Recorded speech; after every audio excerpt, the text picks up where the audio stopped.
हरे रामचंद्र की जय। आप सभी का अपने ओम चैतन्य उपासना केंद्र यूट्यूब चैनल में सहर्ष स्वागत करते हैं। जीवन में नई रोशनी देने वाला दृष्टांत महासागर चक्र और चैतन्य एक नई कहानी के साथ आपके सामने सामने प्रस्तुत कर रहे हैं। यम के द्वार पर न देने योग्य गौ के दान से दाता का उल्टे अमंगल होता है। इस विचार से सात्विक बुद्धि संपन्न ऋषि कुमार नचिकेता अधीर हो उठे। उनके पिता वाजश्रवा के पुत्र उद्दालक ने विश्वजित नामक महान यज्ञ के अनुष्ठान में अपनी सारी संपत्ति दान कर दी, किंतु ऋषि ऋत्विज और सदस्यों की दक्षिणा में अच्छी बुरी सभी गवें दी जा रही थी। पिता के मंगल की रक्षा के लिए अपने अनिष्ट की आशंका होते हुए भी उन्होंने विनय पूर्वक कहा, पिताजी मैं भी आपका धन हूँ, मुझे किसे दे रहे हैं? तत्कस्मै माँ दास्यसीति। उद्दालक ने कोई उत्तर नहीं दिया। नचिकेता ने पुनः वही प्रश्न किया, पर उद्दालक टाल गए। पिताजी मुझे किसे दे रहे हैं? तीसरी बार पूछने पर उद्दालक को क्रोध आ गया। चिढ़कर उन्होंने कहा, तुम्हें देता हूँ मृत्यु को, मृत्युए त्वाम ददामिति। नचिकेता विचलित नहीं हुए। परिणाम के लिए वे पहले से ही प्रस्तुत थे। उन्होंने हाथ जोड़कर पिता से कहा, पिताजी शरीर नश्वर है पर सदाचरण सर्वोपरि है। आप अपने वचन की रक्षा के लिए यम सदन जाने की मुझे आज्ञा दें। ऋषि सहम गए, पर पुत्र की सत्यपरायणता देखकर उसे यमपुरी जाने की आज्ञा उन्होंने दे दी। नचिकेता ने पिता के चरणों में सभक्ति प्रणाम किया और वे यमराज की पूरी के लिए प्रस्थित हो गए। यमराज कांप उठे। अतिथि ब्राह्मण का सत्कार न करने के कुपरिणाम से वे पूर्णतया परिचित थे, और ये तो अग्नितुल्य तेजस्वी ऋषि कुमार थे जो उनकी अनुपस्थिति में उनके द्वार पर बिना अन्न जल ग्रहण किए 3 रात बिता चुके थे।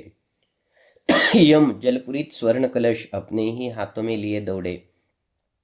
उन्होंने नचिकेता को सम्मानपूर्वक पाद्यार्घ देकर अत्यंत विनय से कहा, आदरणीय ब्राह्मण कुमार, पूज्य अतिथि होकर भी आपने मेरे द्वार पर 3 रात्रियां उपवास में बिता दी। यह मेरा अपराध है।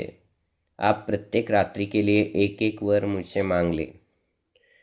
मृत्यो मेरे पिता मेरे प्रति शांत संकल्प, प्रसन्न चित्त और क्रोध रहित हो जाए।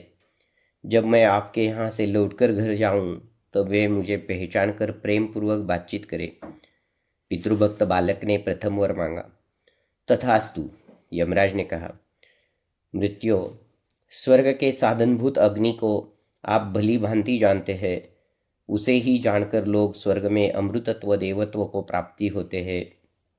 मैं उसे जानना चाहता हूँ। यही मेरी द्वितीय वर याचना है। यह अग्नि अनंत स्वर्ग लोक की प्राप्ति का साधन है।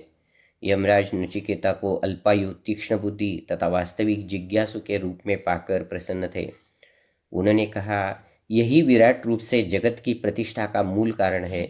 इसे आप विद्वानों की बुद्धिरूप गुहा में स्थित समझिए।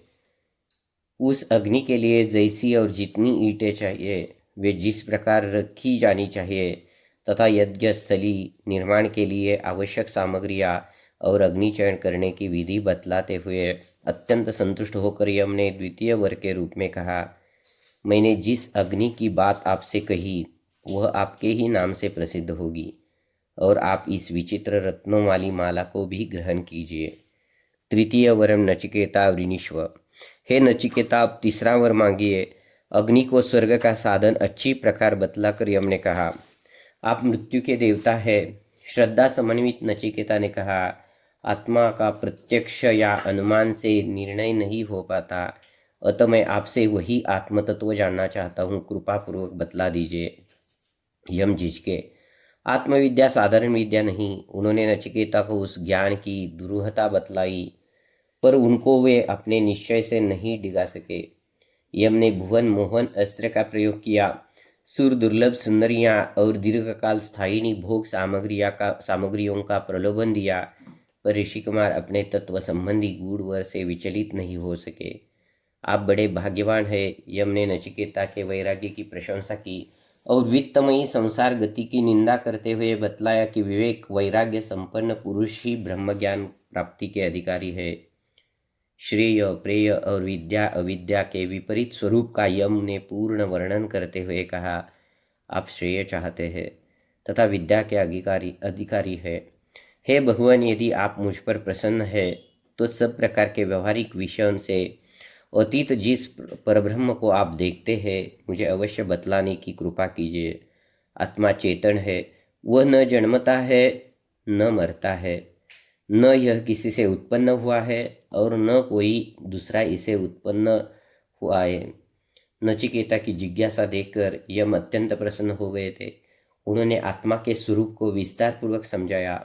वह अजन्मा है, नित्य है, शाश्वत है, सनातन है, शरीर के नाश होने पर भी बना रहता है। वह सूक्ष्म से सूक्ष्म और महान से महान है। वह समस्त अनित्य शरीर में रहते हुए भी शरीर रहित है, समस्त अस्थिर पदार्थों में व्याप्त होते हुए भी सदा स्थिर है।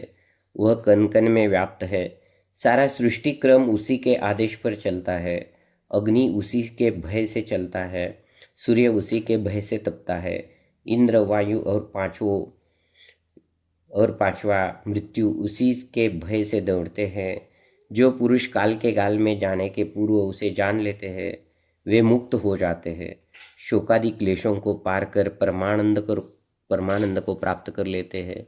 यम ने कहा, वह न तो वेद के प्रवचन से प्राप्त होता है, न विशाल बुद्धि से मिलता है, और न केवल जन्मभर शास्त्रों के श्रवण से ही मिलता है।